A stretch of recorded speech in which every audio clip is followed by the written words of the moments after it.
السلام علیکم ورحمۃ اللہ وبرکاتہ۔ الصلاۃ والسلام علیک یا رسول اللہ، الصلاۃ والسلام علیک یا حبیب اللہ، الصلاۃ والسلام علیک یا نبی اللہ صلی اللہ تعالی علیہ وسلم۔ حضرات محترم، آج ہم بہت اہم موضوع پر گفتگو کریں گے، اور اکثر لوگوں کا سوال بھی ہوتا ہے کہ ہمارے وظائف اثر کیوں نہیں کرتے، ہمارے وظائف سے ہمیں فائدہ حاصل کیوں نہیں ہوتا، ہم نے فلاں عمل کیا لیکن کوئی اثر ظاہر نہ ہوا، ہم نے فلاں عمل کیا لیکن اس کا فائدہ محسوس نہ ہوا۔ تو اکثر لوگوں کے سوالات رہتے ہیں۔ آئیے اس کی اہم وجہوں پر ہم آج روشنی ڈالیں اور جانیں کہ آخر کیا وجہ ہے جن کی وجہ سے ہمارے وظائف اثر انداز نہیں ہوتے۔ وظائف کا اثر ظاہر نہ ہونے کی بے شمار وجہ ہو سکتی ہے۔ جب ہم کوئی وظیفہ یا عمل کرتے ہیں اور اس کے بعد اثر ظاہر نہ ہو تو بجائے اپنی غلطیاں تلاش کرنے کے وظائف سے بدظن ہو جاتے ہیں، حالانکہ ایسا کبھی نہیں ہوتا کہ آپ کوئی قرآنی عمل کریں اور فائدہ ظاہر نہ ہو۔ تو آئیے وظائف پر اثر انداز ہونے والے اعمال کے تعلق سے ہم جانتے ہیں، تاکہ ہم اپنی خطائیں پہچان سکیں اور اس کے بعد ان کی اصلاح کی کوشش کریں۔ سب سے پہلے تو طہارت کا خاص خیال رکھیں، کامل وضو، اور جس جگہ عمل کرنا ہے وہ جگہ پاک ہو، صاف ہو، اور بدن پر جو لباس ہے وہ بھی پاک اور صاف ہو اور خوشبو سے معطر ہو۔ پھر اس کے بعد جو ہے نماز کا سختی سے پابند ہونا،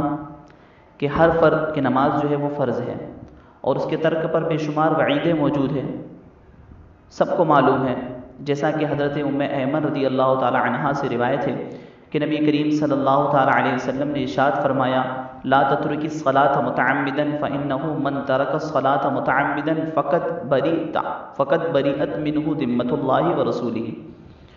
یعنی جان بوجھ کر نماز مت چھوڑو، کہ جس نے جان بوجھ کر نماز چھوڑی اللہ و رسول صلی اللہ علیہ وسلم کے ذمے سے نکل گیا۔ تو جب اللہ و رسول ہی دستے کرم کھینچ لیں تو کون ہے جو ہم پر کرم کرے؟ تو نماز کے تعلق سے ہم سنتے ہی رہتے ہیں، اور ہر کسی کو معلوم ہے کہ نماز چھوڑنے کی کتنی وعیدیں ہیں۔ اور پھر جو ہے اس کے بعد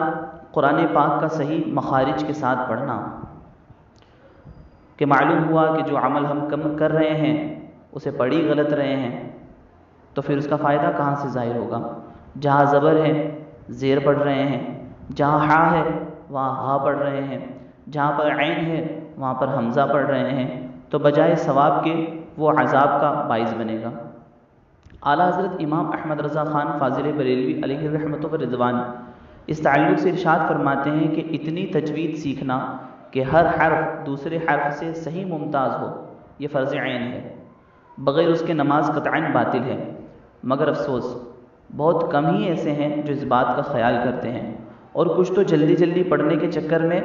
کچھ کا کچھ پڑھ دیتے ہیں اور انہیں خیال بھی نہیں ہوتا، جبکہ اللہ تبارک و تعالیٰ خود قرآن مجید میں ارشاد فرماتا ہے وَرَتِّلِ الْقُرْآنَ تَرْتِیلًا، اور قرآن کو خوب ٹھہر ٹھہر کر پڑھو۔ اس لیے ضروری ہے کہ جس بھی عمل کو کرے پہلے اسے صحیح سے پڑھنے کی کوشش کرے، اور جب عمل مکمل زبان پر چڑھ جائے اس کے بعد ہی اس عمل کو شروع کرے، تاکہ اس کا فائدہ بہت جلدی ظاہر ہو۔ پھر دیکھیں کہ کہیں گناہ کبائر کا مرتکب تو نہیں ہے اور گناہوں میں ملوث تو نہیں ہیں، جیسے کہ مثال کے طور پر غیبت کے آج کل اکثر حضرات اس مرض کے شکار ہیں۔ اللہ تعالیٰ ارشاد فرماتا ہے وَلَا يَغْتَبْ بَعْضُكُمْ بَعْضًا، اور ایک دوسرے کی غیبت نہ کرو، لیکن اس کے باوجود جو ہے اس کے شکار اگر کوئی ہے تو وہ اس کی اصلاح کرے۔ اسی طرح تکبر تو نہیں کرتا ہے، یا خود بینی تو نہیں ہے کہ خود بینی جو ہے وہ انسان کو فضائل سے دور کر کے ذلت و رسوائی کا سبب بنتی ہے، اور قرآن خود ارشاد فرماتا ہے اِنَّهُ لَا يُحِبُّ الْمُتَكَبِّرِينَ، کہ تکبر کرنے والوں کو اللہ پسند نہیں فرماتا ہے۔ یا کہیں ایسا تو نہیں ہے کہ ہم جھوٹ بولنے کے عادی ہیں، کہ جھوٹ بہت بڑا عیب ہے اور گناہ کبیرہ ہے، اور جو شخص جھوٹ بولتا ہے اللہ کی رحمت سے دور ہو جاتا ہے۔ یا کہیں ایسا تو نہیں ہے کہ حسد کے مرض میں مبتلا ہے، کہ نبی کریم صلی اللہ تعالیٰ علیہ وسلم نے ارشاد فرمایا کہ حسد سے اپنے آپ کو بچاؤ، اس لیے کہ حسد نیکیوں کو اس طرح کھا جاتا ہے جس طرح آگ لکڑی کو کھا جاتی ہے۔ یا کسی کا ناحق مال تو نہیں کھاتے ہیں کہ اللہ تعالیٰ خود ارشاد فرماتا ہے وَلَا تَأْكُلُوا أَمْوَالَكُمْ بَيْنَكُمْ بِالْبَاطِلِ، اور آپس میں ایک دوسرے کا مال ناحق نہ کھاؤ، یا کسب حرام یا عقل حرام کا مرتکب تو نہیں ہے کہ اللہ تعالیٰ ارشاد فرماتا ہے لا يدخل الجنت جسد غذی بالحرام، کہ جنت میں کوئی ایسا جسم داخل نہ ہوگا جسے حرام غذا دی گئی ہو، یا ایسا تو نہیں ہے کہ والدین کی نافرمانی کرتے ہوں کہ اللہ تعالیٰ ارشاد فرماتا ہے وبالوالدین احسانا، اور اپنے ماں باپ کے ساتھ اچھا سلوک کرو۔ آج ہم میں سے بہت کم ایسے لوگ ہیں جو والدین کا اچھا سلوک کرتے ہیں ان کے ساتھ میں، ورنہ اکثر جو ہے والدین کی نافرمانی کرتے ہیں، دنیاوی محبت کی خاطر انہیں تکلیف دیتے ہیں۔ جب والدین ہی ناراض ہیں تو اللہ کی رضا کیسے حاصل ہوگی؟ تو اور بھی اس کے علاوہ بھی اور بے شمار ایسی چیزیں ہیں جو ہمارے وظائف کو اس کا اثر ظاہر ہونے کے بیچ میں حائل ہو جاتی ہے، جیسے کہ آج کل شیطانی وسوسے تو خیر ہر کسی کو ہوتے ہیں، اس مرض میں ہر کوئی مبتلا ہے، لیکن وظیفہ پڑھنے کا وقت ہے، مغرب کے بعد ہے یا عشاء کے بعد ہے، اس سے پہلے جو ہے